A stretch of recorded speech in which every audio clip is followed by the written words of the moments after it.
But unfortunately, the people who own the technology are not using it intelligently, so that makes for anger.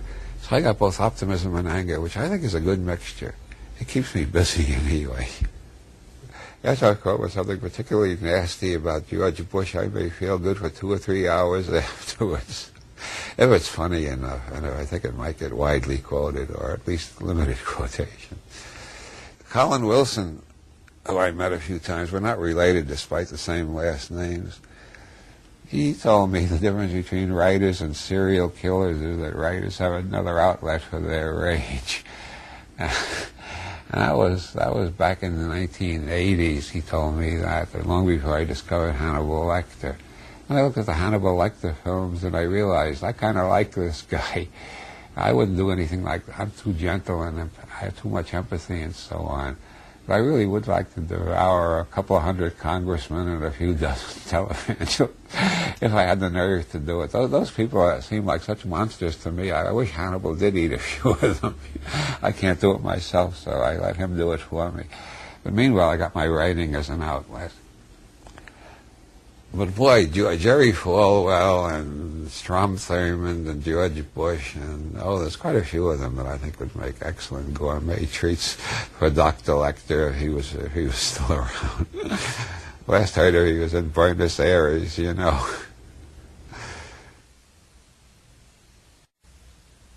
Why is the war on some drugs such a central political concern for you? Well, personally, I've got post-polio syndrome, and the greatest relief I get from pain is from marijuana brownies made by Women's Collective, people with muscular dystrophy, post-polio syndrome, AIDS, cancer, and a few other problems that are very clearly and obviously helped by marijuana brownies. And when this federal government announces that they've canceled the 10th Amendment and the states have no right to legalize anything that the federal government is against, I am naturally furious. They're threatening me with a life of steady pain until I die. That's what they're threatening me with. Of course I'm pissed off at them.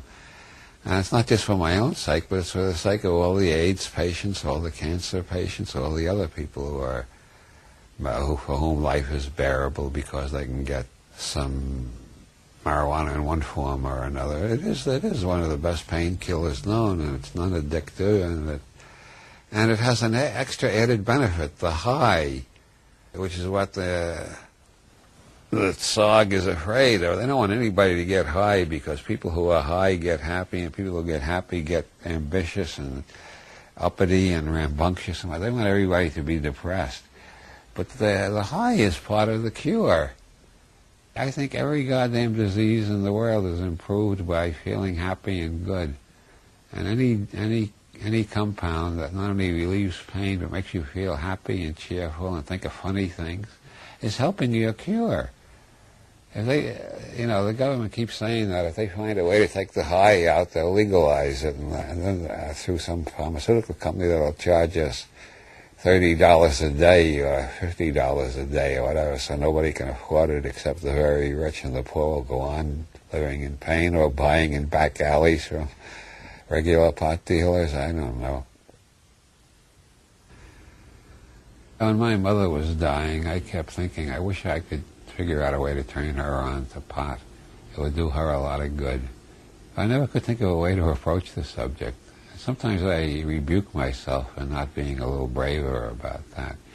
But she was born in 1890. How the hell could she adjust to that? If a doctor doesn't prescribe it, it must be something fishy with it. So I guess there was no sense trying. But I really think, in general, for all the diseases of old age, I would recommend marijuana for all of them. Because even if it doesn't cure what's wrong with you, you'll have a couple of good laughs, you'll feel more cheerful, and that'll boost the immune system. Feeling cheerful boosts the immune system. That's why the high is curative. The high in pot boosts your immune system. Of course, they don't want us to have a strong immune system. They want us to be sick all the time so they can write more prescriptions for the addictive drugs. They make all their money out of the TSOG and the pharmacy corporations.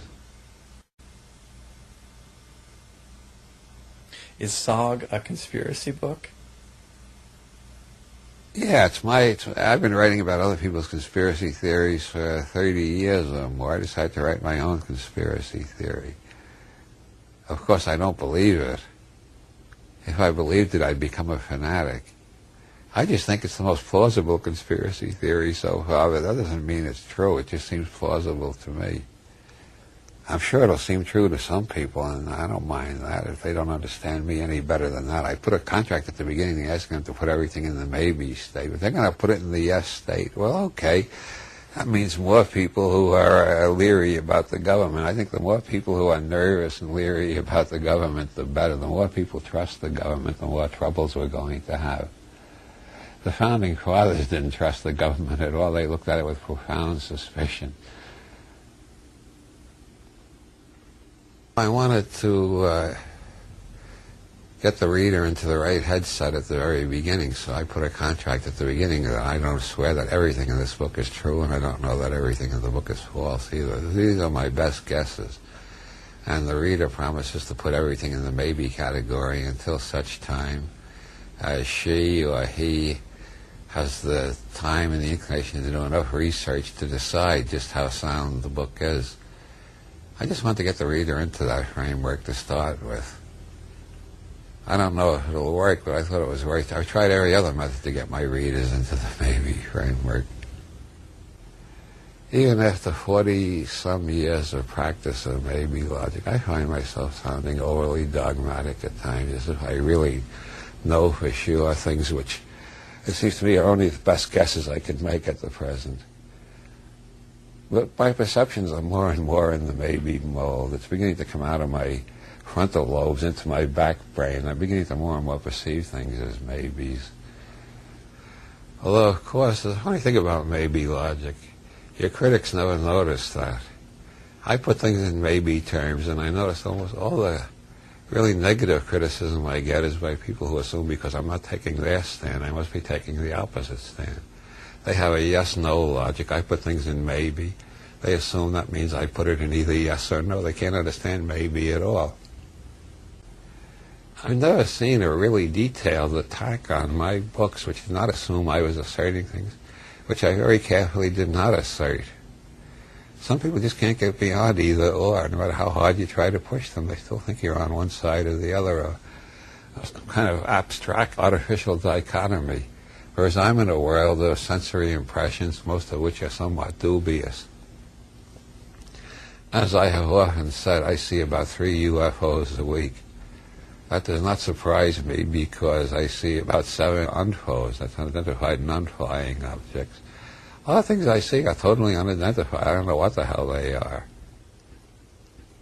From the perspective of geological epochs, I think there are more people thinking in maybe terms in more cases now than in any previous period. Yeah, I have faith in the long-range intelligence of the human species and life in general.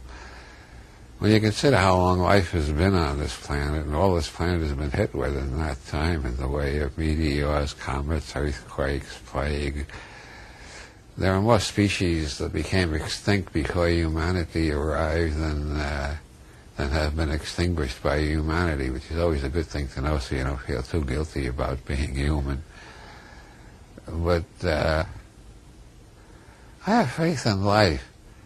This came to me one day after an acid trip, and when I was working for Playboy, I was walking along the street and I saw a piece of grass coming up through a crack in the sidewalk.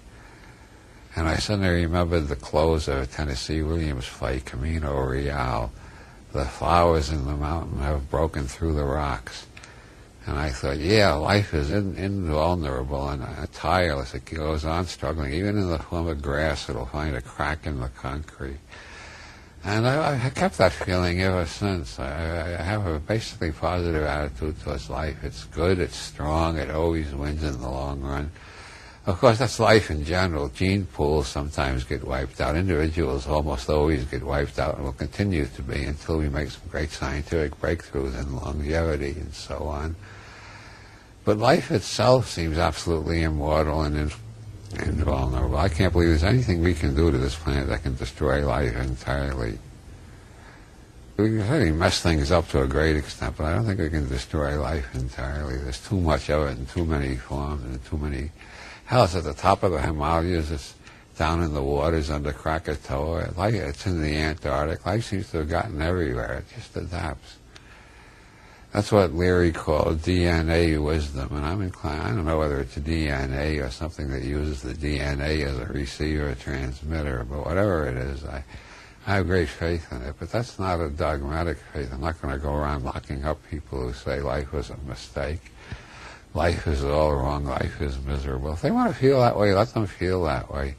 And I know they enjoy feeling that way because I've tried to persuade some of them out of that viewpoint. They'll fight like hell to hold on to it.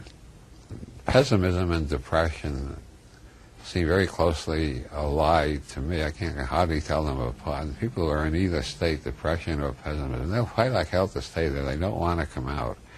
I don't know why, but they get some kind of reward out of being depressed and pessimistic. I think it makes them the most controversial person in the room. Maybe that's what they enjoy in it. I don't know. I don't see any point in it. TSOG is a result of my outrage, my horror, my grief, and my anger at the way the world has been going lately, and my continued optimism that maybe enough people can wake up on time to change the direction we're going in. One of my favorite quotations from Buckminster Fuller is human beings always do the most intelligent thing.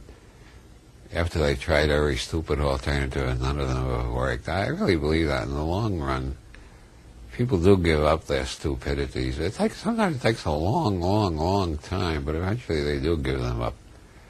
Because after all, stupidity is like bumping into a wall all the time. After a while you get tired of it and you try to look the situation over and see if there's a doorway somewhere.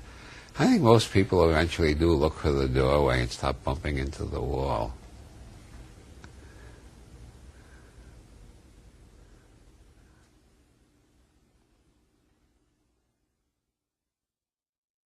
I let him do it for me.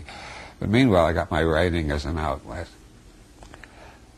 But boy, Jerry Falwell and Strom Thurmond and George Bush, and there's quite a few of them that I think would make excellent gourmet treats for Dr. Lecter if he was still around.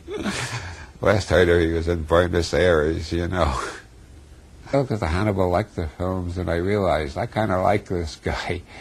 I wouldn't do anything like that. I'm too gentle and I have too much empathy and so on. But I really would like to devour a couple of hundred congressmen and a few dozen televangelists if I had the nerve to do it. Those people seem like such monsters to me. I wish Hannibal did eat a few of them. I can't do it myself, so. But unfortunately, the people who own the technology are not using it intelligently, so that makes for anger. So I got both optimism and anger, which I think is a good mixture. It keeps me busy anyway. Yes, I caught with something particularly nasty about George Bush. I may feel good for 2 or 3 hours afterwards, if it's funny enough, and I think it might get widely quoted, or at least limited quotation. Colin Wilson, who I met a few times, we're not related despite the same last names. He told me the difference between writers and serial killers is that writers have another outlet for their rage. And that was back in the 1980s. He told me that long before I discovered Hannibal Lecter. Why is the war on some drugs such a central political concern for you? Well, personally, I've got post-polio syndrome, and the greatest relief I get from pain is from marijuana brownies made by Women's Collective.